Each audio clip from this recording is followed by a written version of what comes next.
Una sola cosa. Dios me ha dado el privilegio de conocer a 3 de mis nietos, los hijos de mi hija.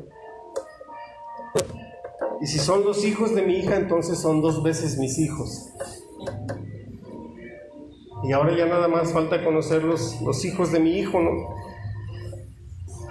No puedo esperar, el tiempo se me hace eterno, pero bueno, cuando suceda, que Dios me conceda estar ahí presente. Bueno, en aquel momento yo le dije: Señor, ¿te puedo pedir una cosa? Hoy quisiera compartir acerca de una cosa que nos dice en la Biblia. ¿Se acuerdan de haber leído en alguna ocasión, en alguna parte donde la Biblia dice solo una cosa? ¿O una cosa es necesaria? ¿O solamente una cosa es necesaria? Vamos a ver algunas de ellas. La primera cosa tiene que ver con una sola petición, un solo anhelo del corazón. Salmos capítulo 27, versículo 4. El rey David ora: una sola cosa le pido al Señor, y es lo único que persigo: habitar en la casa del Señor todos los días de mi vida, para contemplar la hermosura del Señor. Leyendo al principio de este salmo, el versículo 1 dice: Dios es mi luz y mi salvación, ¿de quién temeré? Dios es la fortaleza de mi vida, ¿de quién he de atemorizarme? Y continúa hablando de las batallas de David con sus enemigos. Llega a este punto en el que dice: solo una cosa. Solo una cosa. David, en medio de la guerra, en medio de los problemas, en medio de las dificultades, solo desea una sola cosa: poder estar en la casa del Señor. Expresa su confianza al Señor en medio de todas las aflicciones. Para los hebreos, la casa del Señor era el lugar para ir a presentar sus ofrendas, que incluían sacrificios, adoración, alabanza, oraciones, porque era el lugar donde Dios habita, un lugar sagrado, un lugar único, un lugar de celebración, de alegría, de consuelo, fortaleza, donde podían estar a salvo de cualquier peligro, de cualquier enemigo. Una sola petición, dice David, una sola cosa le pido al Señor: poder estar en la casa del Señor todos los días de mi vida. La siguiente una cosa. Vamos a leer Marcos capítulo 10 del 17 al 22. Cuando Jesús estaba ya para irse, un hombre llegó corriendo y se postró delante de él.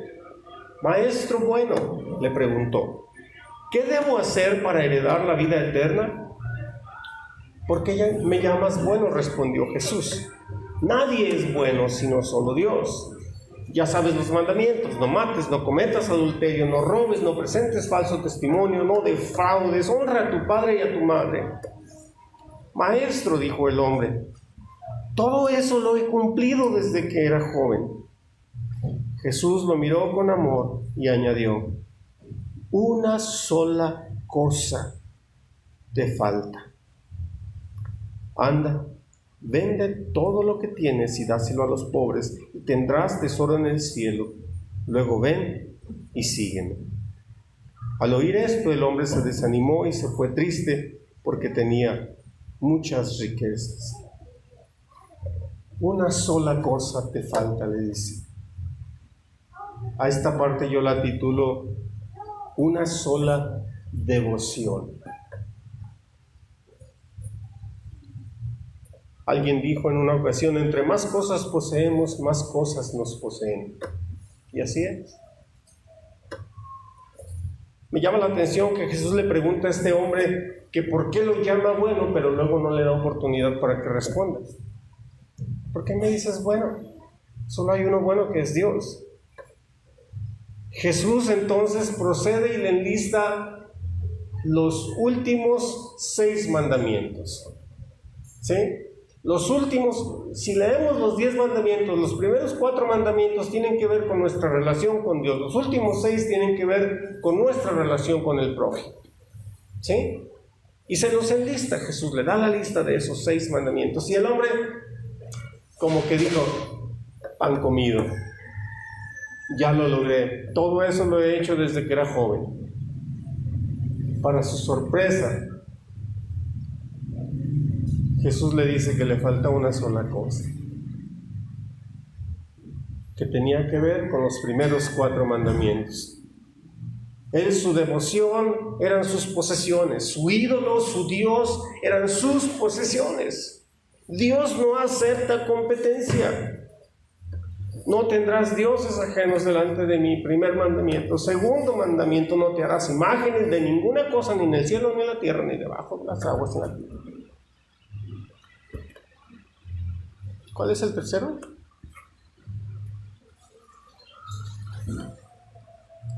No jurarás o no tomarás el nombre del Señor tu Dios en vano, y el cuarto, santifica los días festivos. En pocas palabras, ama al Señor, ven a su casa con acción de gracias, y todo el resto del tiempo demuestra el amor que tienes por Dios y por tu prójimo. Resumido.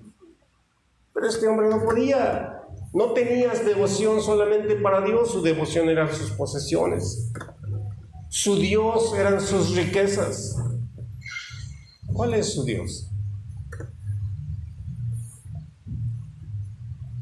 Miren hacia adentro de ustedes mismos y pregúntense, ¿a qué le dedico yo tanto tiempo, amor y devoción?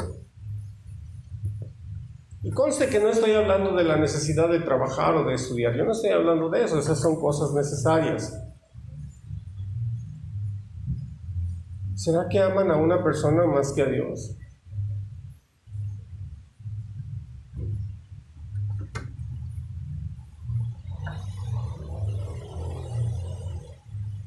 Hace años conocí a un misionero, un matrimonio joven de misioneros que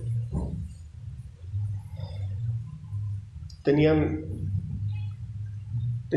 un niño, era un niño de tal vez unos 2 años, se llamaba Benjamín, todavía recuerdo. Y este hombre una vez compartió algo sobre el primer mandamiento: no tendrás dioses ajenos delante de mí. O si lo quieren decir de otro modo, amarás al Señor tu Dios con todo tu corazón, con toda tu mente, con toda tu alma y con todas tus fuerzas. Él dice que en una ocasión estaba en su tiempo de oración y de repente sintió que Dios le preguntó: Charlie, ¿me amas? Y dijo: claro, Señor, ¿qué pregunta? Y otra vez le vuelve a preguntar: Charlie, ¿me amas? Dijo: por supuesto que sí, Señor, yo te amo. Y una vez más le vuelve a preguntar: Charlie, ¿me amas? Él estaba recostado sobre el piso y la tercera vez se sentó y dice: ¿qué me quieres decir, Señor? Entonces Dios le dijo: ¿me amas más que a tu hijo Benjamín? Él dice que se le fue la respiración. Y le dijo: Señor, perdóname. Amo más a mi hijo Benjamín que a ti. En el caso de él era su hijo, pero en el caso de algunos otros puede ser algo distinto. Puede ser su casa, o su cuarto, o su ropa. Puede ser sus joyas o su pelo. ¿Sí me explico? ¿Dónde está su devoción?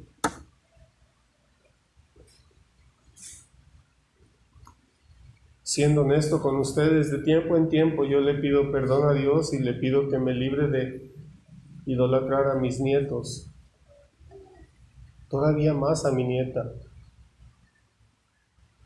A veces siento que estoy loco por ella. Y le pido a Dios que me ayude porque yo no quiero ser idólatra, ni de nada ni de nadie. Tal vez en el pasado lo fui, pero ya no. Tal vez en el pasado me extravié en la idolatría, pero ya no. ¿Cuál es su devoción? ¿Su devoción es Dios? Yo espero que sí, que esa sea nuestra única devoción. Que nuestro anhelo más grande en la vida sea estar en la presencia del Señor, pero también que nuestro anhelo más grande o nuestra devoción más grande sea el Señor, sin ídolos, sin competencias.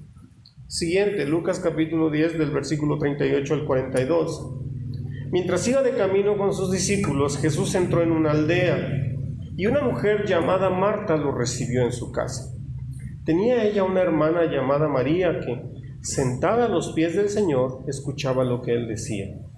Marta, por su parte, se sentía abrumada porque tenía mucho que hacer, así que se acercó a él y le dijo: Señor, ¿no te importa que mi hermana me haya dejado sirviendo sola? Dile que me ayude. Marta, Marta, le contestó Jesús, estás inquieta y preocupada por muchas cosas, pero solo una es necesaria. María ha escogido la mejor y nadie se la quitará. La tercera, una cosa de la que quiero hablar, es un solo propósito. Rick Warren, autor del libro Vida con Propósito, escribió en uno de sus capítulos y dijo que nacimos para adorar. Hacer algo menos que eso es demasiado poco. Sin embargo, no existe cosa más sublime y más importante que adorar al Señor. Así. Marta, una mujer dedicada al trabajo, le gusta servir, pero adivinen qué, no le gusta hacerlo sola. No quiere sola. Claro que necesitamos servir, claro que necesitamos invitar a otros a servir, animarles para que sirvan en la obra de Dios, pero no debemos hacerlo al precio de perder nuestra admiración y nuestra comunión y nuestro tiempo con el Señor.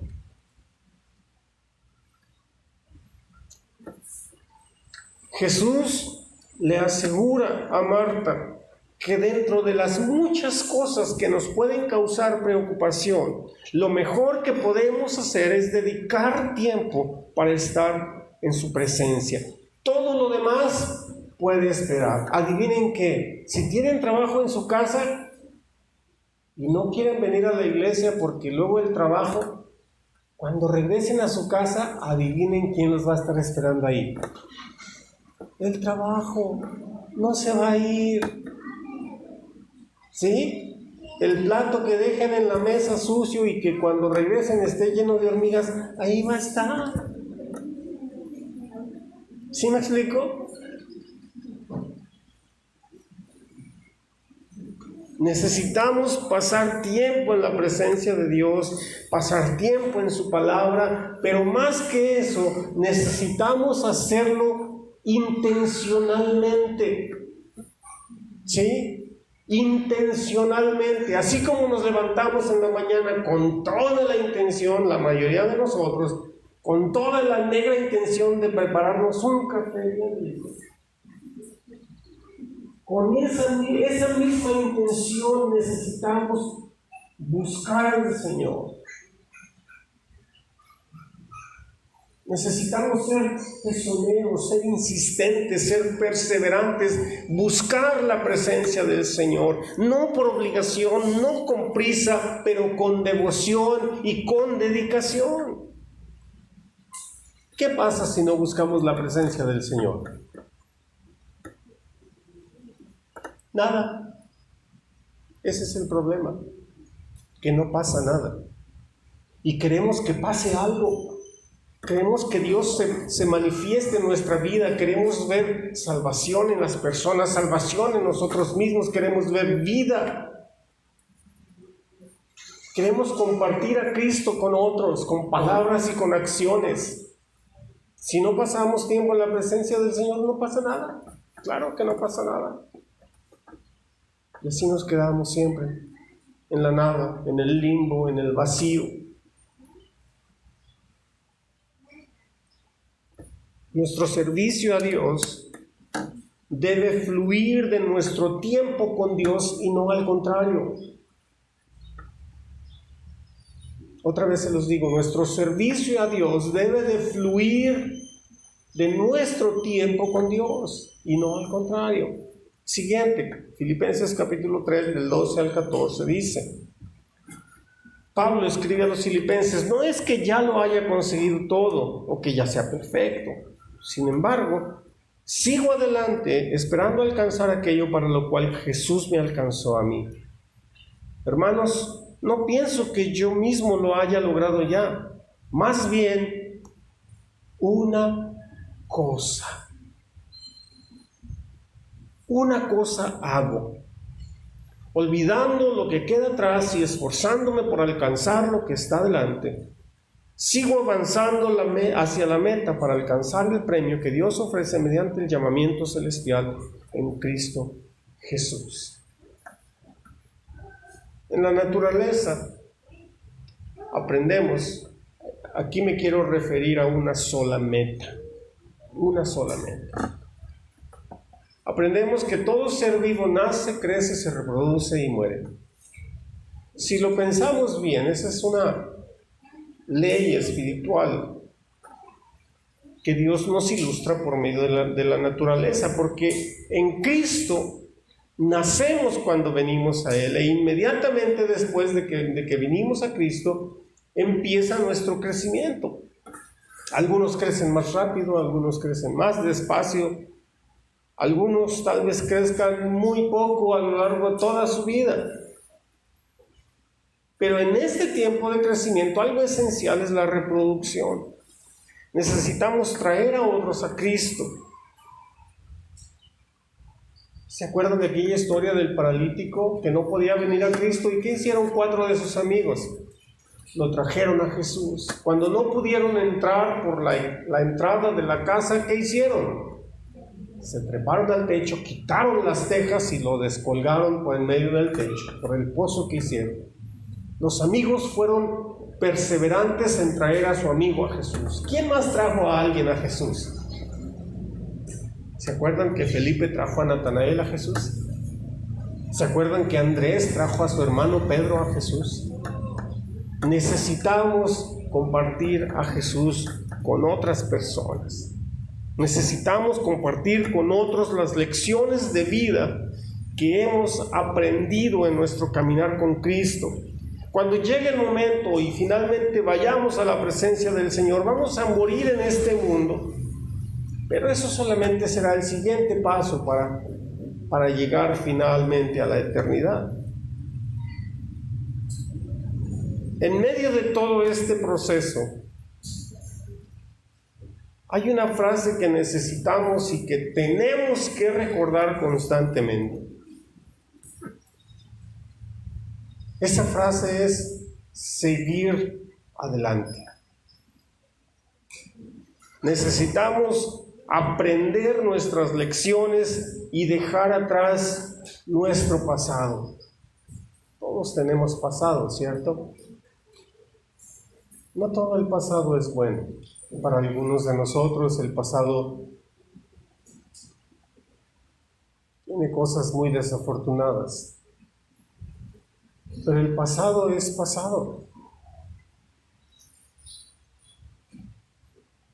Necesitamos ser agradecidos por lo que Dios ha hecho en nuestra vida y dejar atrás el pasado. ¿Ayer qué es? ¿Qué día era ayer? Sábado, ¿verdad? ¿Ayer qué es? ¿Presente? ¿Pasado? ¿Futuro? No lo dicen muy convencidos. ¿Ayer qué fue? Es pasado.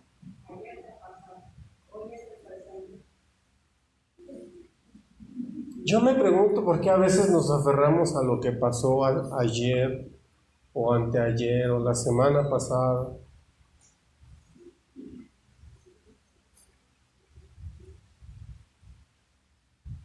No logro entender la necedad humana.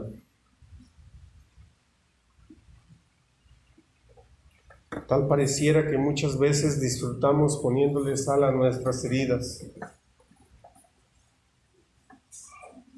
Pablo dice, una sola cosa hago olvidando lo que queda atrás, esforzándome por alcanzar lo que está adelante.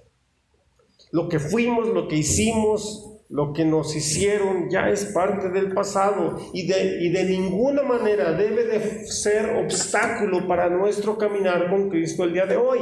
Hebreos 12:1.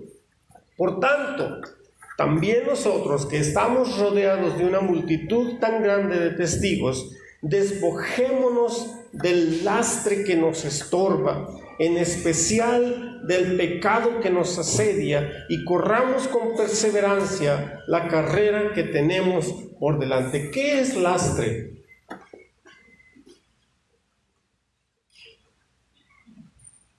¿No saben qué es lastre?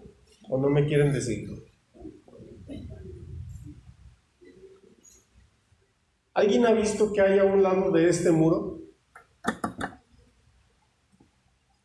Escombro. Lastre es escombro. El escritor de los Hebreos dice que nos despojemos del escombro. El escombro de nuestra vida pasada.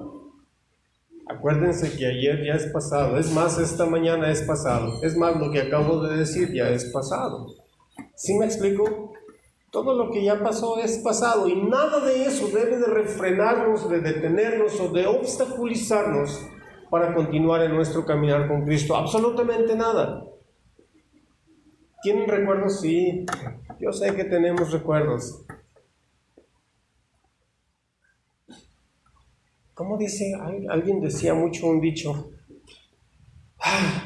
Decían, recordar es volver a vivir. Hay muchas vivencias que yo no quiero recordar.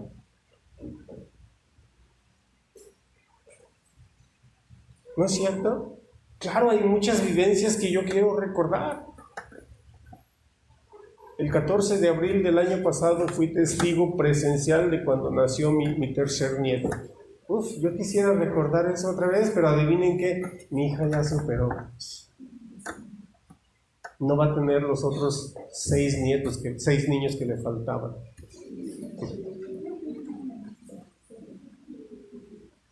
Tal vez me toque entrar a algún parto de mi nuera, no lo sé.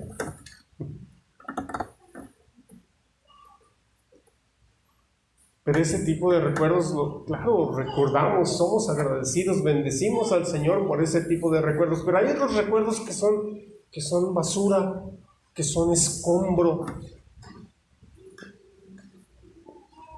Nadie de nosotros va al baño y deja ahí lo que hace. Ay, para acordarme al rato. Claro que no. Disculpen mi ilustración tan baja. Pero sí me explico, sí me estoy explicando. El pasado es pasado. Último, una misión. Mateo 6:33. Más bien busquen primeramente el reino de Dios y su justicia, y todas estas cosas les serán añadidas. En el Sermón del Monte, cuando Jesús toca el tema de los afanes y las preocupaciones, nos recuerda que como hijos de Dios no deberíamos de permitir que nada nos robe la bendición de saber el valor que tenemos para Dios, y nos asegura que Dios nos bendice con su cuidado, protección y bendición. En este punto de la enseñanza, Mateo 6, capítulo 6, versículo 33, Jesús ya había enseñado acerca de las bienaventuranzas, la oración, el ayuno, las ofrendas, cuidar de los pobres, el amor hacia los enemigos y las buenas obras, y luego habla de no permitir que las preocupaciones nos roben el privilegio de buscar el reino de Dios ante todo lo demás. Alguien dijo, por favor, vean esa imagen, por favor. Dice ahí, las cargas más pesadas que llevamos son los pensamientos en la cabeza. ¿Ya distinguieron de qué se trata la imagen?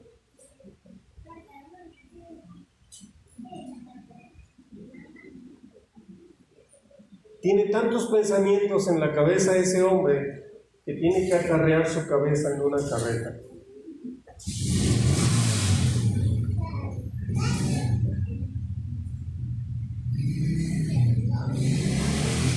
Alguien más dijo que la depresión es exceso del pasado, el estrés es exceso del presente, la ansiedad es exceso del futuro. Así que más bien busquemos primeramente el reino de Dios y su justicia y permitamos a Dios que Él tome cuidado del resto. David le dice a Dios una sola cosa: que esté yo en la casa del Señor. Después Jesús le dice al hombre rico: una sola cosa te falta, vende todo lo que tienes y dáselo a los pobres. Después a Marta Jesús le dice: Marta, Marta, estás llena de afanes, pero una sola cosa es necesaria. Y luego el apóstol Pablo dice en Filipenses 3: una cosa hago, dejando atrás el pasado, mirar hacia adelante. Finalmente Jesús dice: busquen primeramente. ¿Qué hay antes de primeramente? No hay nada. Es primeramente porque eso es lo primero. Busquen primeramente el reino de Dios y su justicia, y todo lo demás llega solo. Oremos. Te damos gracias, Padre, por tu presencia. Gracias por tu bendición, por tu palabra. Gracias por tu invitación, Señor, para que nos enfoquemos en las cosas que tú deseas que nos enfoquemos. Que nuestro anhelo sea poder estar en tu casa. Que no tengamos ningún tipo de ídolo. Que nuestro enfoque principal sea pasar tiempo contigo en nuestra devoción. Que lo que ha quedado en el pasado, allá lo dejemos, Señor. Que podamos extender nuestra mirada hacia lo que tú tienes en tus planes para nuestra vida, y que podamos buscar por encima de todas las cosas tu reino y tu justicia. Gracias por tus palabras, Señor, que son vida, por tus palabras que nos bendicen, nos instruyen, nos corrigen. Gracias. Bendice a cada uno, bendice por favor nuestra semana de trabajo o de estudio, y concédenos, Señor, estar contigo en todo tiempo, en el nombre de Jesús. Amén. Que Dios les bendiga. Recuerden, viernes 4 de la tarde allá en la colonia del Villar. Si alguien desea recibir oración por alguna petición en específico, déjenos saber, queremos orar por usted. ¿De acuerdo? No se vaya con la petición a su casa. Que Dios los bendiga.